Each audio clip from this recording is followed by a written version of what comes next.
love that razor ball fade, medium high with my part, and that's how I do it.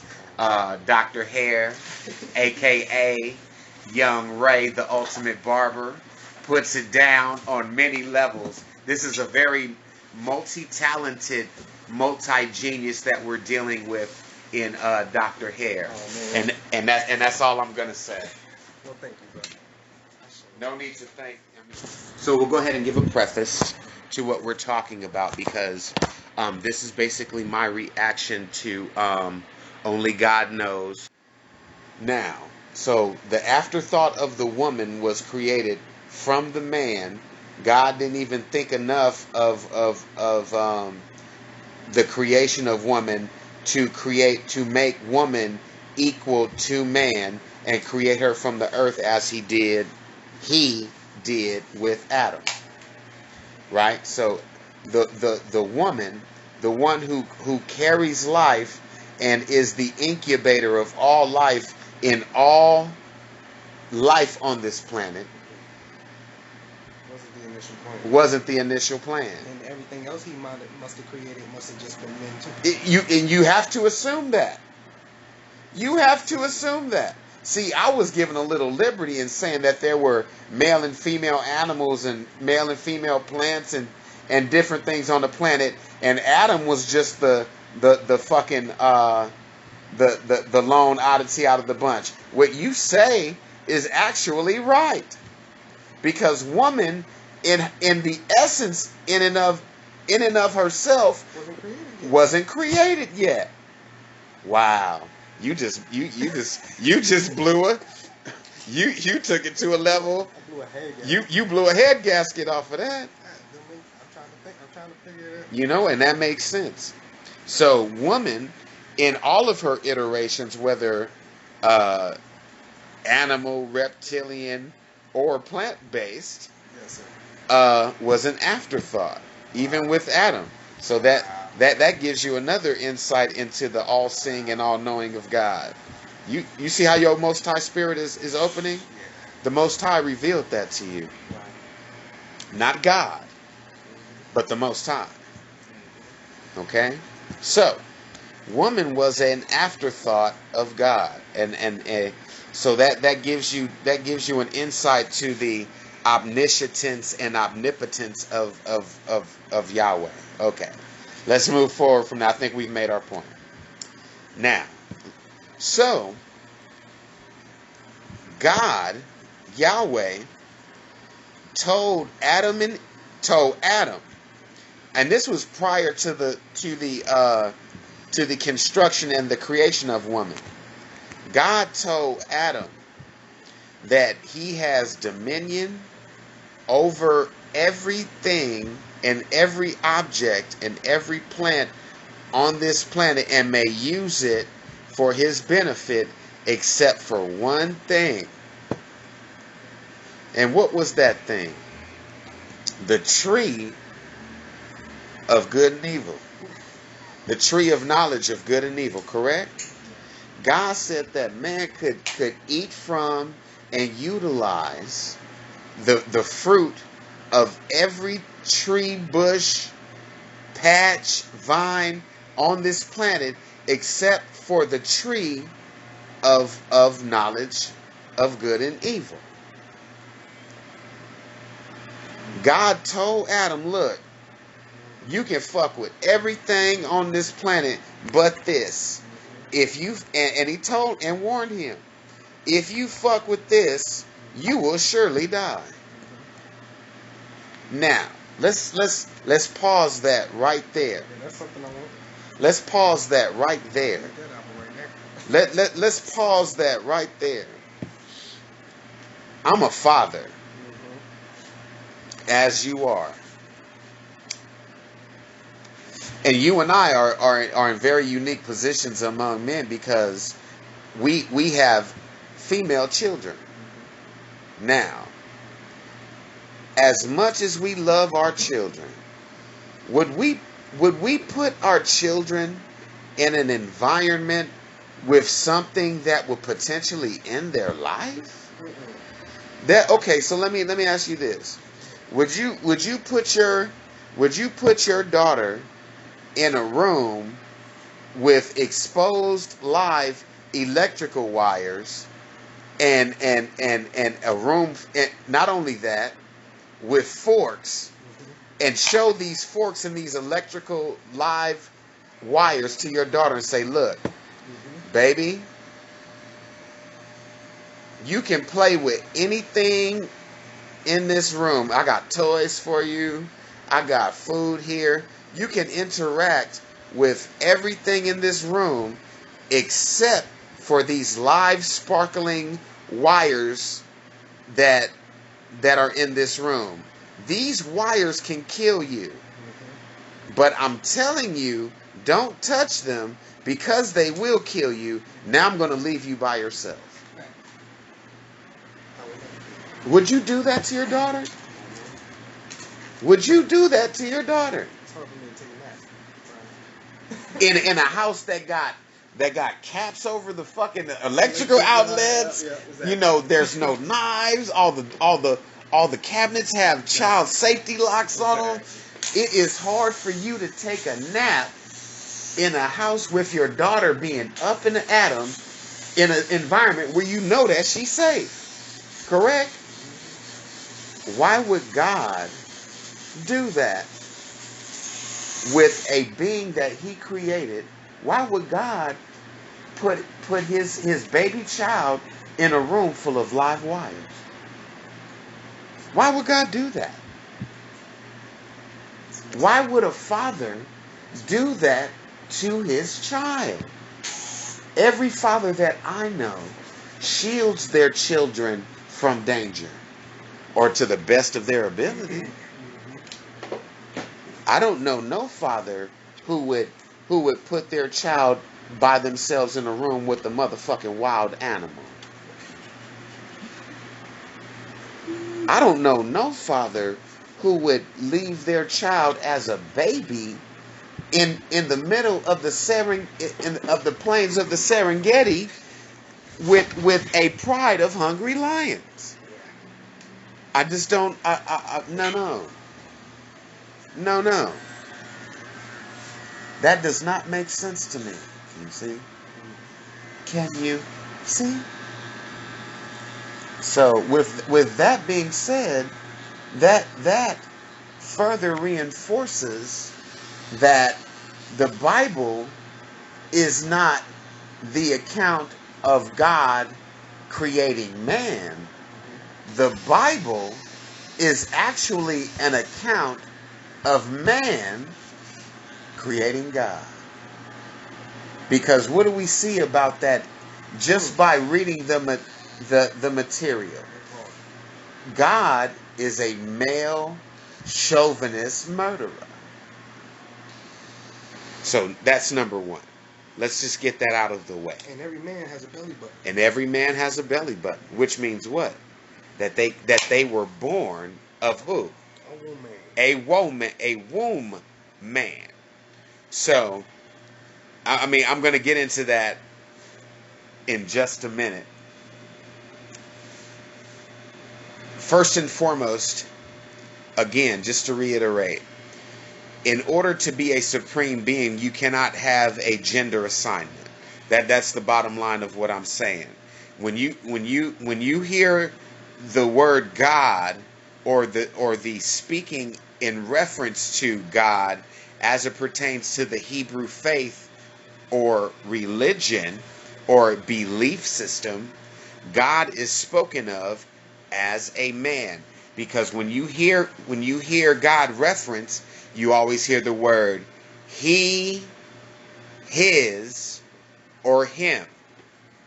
Now, so we've established, according to the Hebrew faith, which they'll never admit to, but they denote and always propagate, God has a dick. The supreme being, Yahweh, has a penis. Okay? Now, whenever God is spoken of, God is totally detached from nature. Why do I say that? Now, we as human beings know that life in and of itself cannot exist without the intermingling of a male and a female, correct? You know, a thank you. A physical being cannot be born on this world unless it has come through the body of a woman, which happens as a result of the coming together or the compilation of the genetic material of a man and a woman. Correct? That's right. That's right. So, God is a being that is said to have a penis but has no mother. That makes no sense to me. A penis cannot exist without a womb. A womb cannot exist without a penis. Just fundamentally. Fundamentally. You can interject all your beliefs or what you think about any subject. I'm talking facts here, which are stronger than argument. Yes, sir. More dependable than opinion. That's right. More reliable than hearsay. You understand? Mm-hmm. These are facts. No person that exists on this planet right now is devoid of a belly button. Just like you stated previously. Every person, whether they're male or female, still bears the mark of coming from the womb of a woman. Yes, sir. Okay? So, that I have a problem with that. Now, secondly, when we get into the realm of the Hebrew religion, or any religion for that matter, every religion has a man that was created by a man to be the progenitor or the beginning, the aboriginal of that particular faith's patriarch. Okay? Mm-hmm. It started with the man. God, in according to the Hebrew Bible, God created man, a male with a penis, from the earth. Okay? From the earth. Which, if God is a supreme being who is all powerful, all knowing, most definitely has the ability to create whatever the hell they want to. Right? So, I'll go along with that. But the very first creation that was created by God was something after His own image. God created man in His own image. I have a problem with that. And maybe I'm digressing and going backwards, but every human being that I've ever known to be born and take life on this planet came from where? The womb of a woman. And that's just That's nature. that's just like That's nature. So God. Go ahead. He made man out of clay. Yeah, but wait. I'm sorry. That's still in His image. That's still in His image, right? It doesn't make sense. It does not make sense because according to nature, as it unfolds and is revealed to us, every being that has ever been born on this planet came from the womb of a woman. That beckons back to the old question: what came first, the chicken or the egg? We can argue that point from here to kingdom come, but when we look at ourselves, all life comes from the woman. All life comes from the woman. Okay? You show me a man without one. Show me a man that has created Without a woman, created life without a woman. You'll never find it. Even when we go to the plant kingdom, there are male, yes, sir, and there are female Facts. plants. Facts. Come on. on, man. Come on. Come on. Stop. Cut it out. Cut it out. Whether we're talking about reptiles, whether we're talking about avians, whether we're talking about mammals, whether we are talking about fish, every life is begun from the woman. Now, we've moved past that. We've proved that. So, after God created the heaven, after Yahweh created the heavens and the earth, and then created man, and created all the animals on this planet, and with his creation of the man from the dirt, and breathed the breath of life into his nostrils, Adam was given. I'm getting to that. God told Adam to name everything that God created on this planet and gave him dominion on it. So that means that God created male and female animals all over the world, and gave Adam the onus and the opportunity and the privilege to not only name these animals, but gave him dominion over these animals, right? And God saw he made all this stuff and it was good, and told Adam that, hey, you have dominion over this planet, and name everything on this planet, and you can utilize everything that exists on this planet, right? So Adam did that. And mind you, Adam is the only person that was created on the planet, and not only being the only person, he had a intimate and individual relationship with the creator of everything. So with that being said, when you have the only conscious and cognitive relationship with the creator of all things, how is it that you are able to experience an emotion such as loneliness? When you... Okay, let's just take a look at it holistically.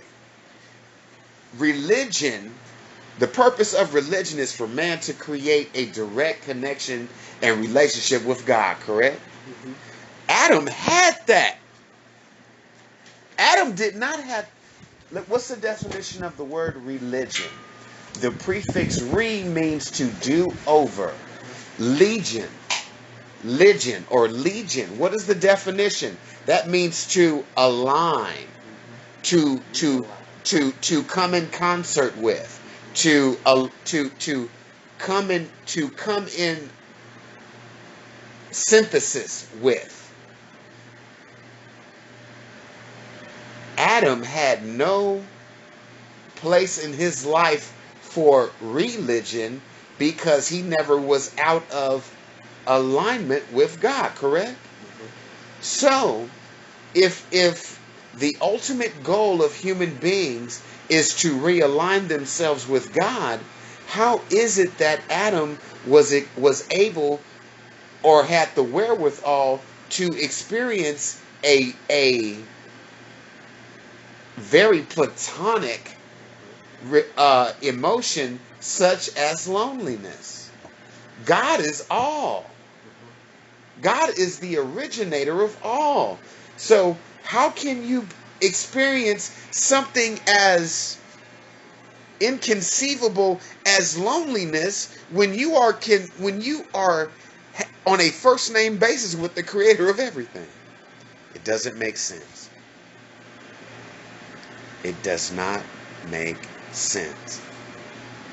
So, with that being said, Adam told God that he was lonely. Now, I have another problem. Two men at this point. Two men at this point. You know, creation via the creator. Basically, he's God's son. Adam is God's son. He made him in his own image and gave him dominion over everything that he created. Isn't that what a father is supposed to do for their son? Right. A father is supposed to create a world or a paradigm in which he leaves an inheritance for his son. Correct? So, with that being said, God's son told God that he was lonely. So, I have a big problem with that. How can you... Loneliness is an experience of being alone. To be lonely or to experience loneliness, one has to be without company. Correct? See, according to the Torah, God was with Adam. So therefore he could not experience the emotion or the state of loneliness. Makes no sense. And God and Adam was created in God's image, so he was not alone. So the Bible says that Adam told God, I am lonely. And God actually believed that shit. God actually believed. Why didn't God say, nigga, how the fuck are you lonely when I'm with you all the time? And why he didn't just create women then? Right. So you know what? I'm creating all this other stuff. I'm creating all. Let me So God. So you know, and that's very deep for you. That's what you just said was very deep. That means that God did not have an insight to his own creation. That means that God is not all-knowing. Because if God is truly God and knows all and sees all and knows everything that is supposed to happen before the very foundations of the world, God would have known that Adam would have had this question and set up the conditions where that question would have never had to have been asked. I'm lonely. Just think about it. It's just so messed up. Just think about it. God would be that way. Right. I mean, and we're taking it from the beginning. We're not trying to be God created woman to appease man. It's ridiculous. That's ridiculous to me. As a matter of fact, probably created her first. Right. I mean, really? Come on. God created man to be by himself, and woman was an afterthought as a result of man experiencing an emotion that he should not have experienced in the first fucking place. Let's just look at it for what it is. This is real. This is reality. I do come from a Judeo-Christian background. Okay? Now, God told Adam not to eat of the fruit of the tree, lest ye will surely die. You know? Now, I'm going to leave out the serpent. I'm going to leave that out. I'm going to leave that out. Because that in and of itself does not make sense at all. If God is God and all things being equal and God controls everything, where the fuck did this serpent come from? Well, the serpent ain't that Satan? But it's an afterthought. Mm-hmm. Because according to the Bible does not start off with the war in heaven. It does not start off with the war in heaven between God and Satan. And God, that's an afterthought. That's an afterthought to support a story of dissension. It makes no sense literarily. You know what I'm saying? It makes no sense because it starts off with, you know, God said, let there be light, and there was light. And God saw that the light was good. Then after the light, you know, according to the Bible, darkness was upon the face of the deep. There was nothing. You know, the Spirit of God floated over the deep, and it was shapeless and without it was void and without shape. You see. And then God said, let there be light. And there was light. And God saw that the light was good. But the Bible does get into a war in heaven. After Genesis. After the creation of man. That the creation of the creation of man is prior to the war in heaven. But as it and see, this is another hole in the story. As it reads, the war in heaven is over God's favoritism of man. It doesn't make sense. Okay. So what was the devil's position to entice man to go against God? There's no preface. They give you the preface afterward, but it makes no sense because the enmity didn't come between the devil and God until after the creation of man. So why in the fuck did the devil fuck with man when they was all good with God? There was no enmity. Because he was kicked out of heaven. After man. Yeah. But they try to say this happened before the creation of man, but when you look at the conflict of the devil, it's over man. But how? So the devil has no place. So he's tempting before there was any problem. Right. You see what I'm saying? Nobody ever looks at that. Yeah. That makes perfect sense. So yeah. How?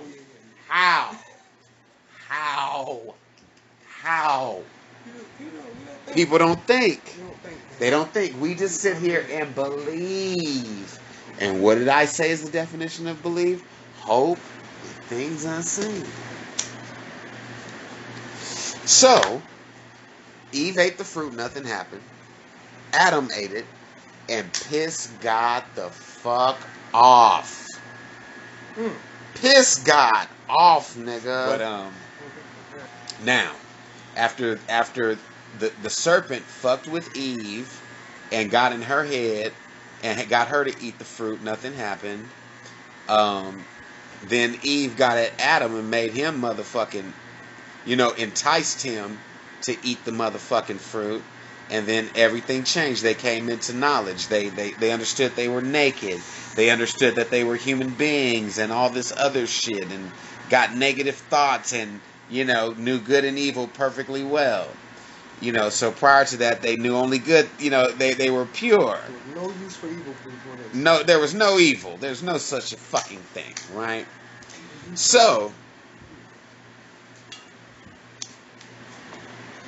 I have a few problems with that, and I'll just touch on those briefly. Like I stated previously, there was no reason for the devil to even be in existence or be in opposition of God, because according to the Bible itself, during this time, this was pre the creation of man, and there should have got first of all, God is a bigot. God is a bigot. Before the creation before the creation of Abraham, and even before the creation, supposedly, even though it's not literary until after Adam and Eve, Satan was supposed to be God's favorite creation. One is mine, one yours. Satan or Shaitan is God's most beautiful angel. God has created all these angels, but there is one angel that shines above all the others. What is the purpose of creating difference in beings that all have a specific purpose? You understand? Why would you create a society of difference and enmity in something that's supposed to be pure and to serve one ultimate purpose? God started off as a bigot with Satan. Segregation already. Why would you make a situation to create jealousy when it don't need to be? God is flawed from the jump. No scholar can argue this point with me.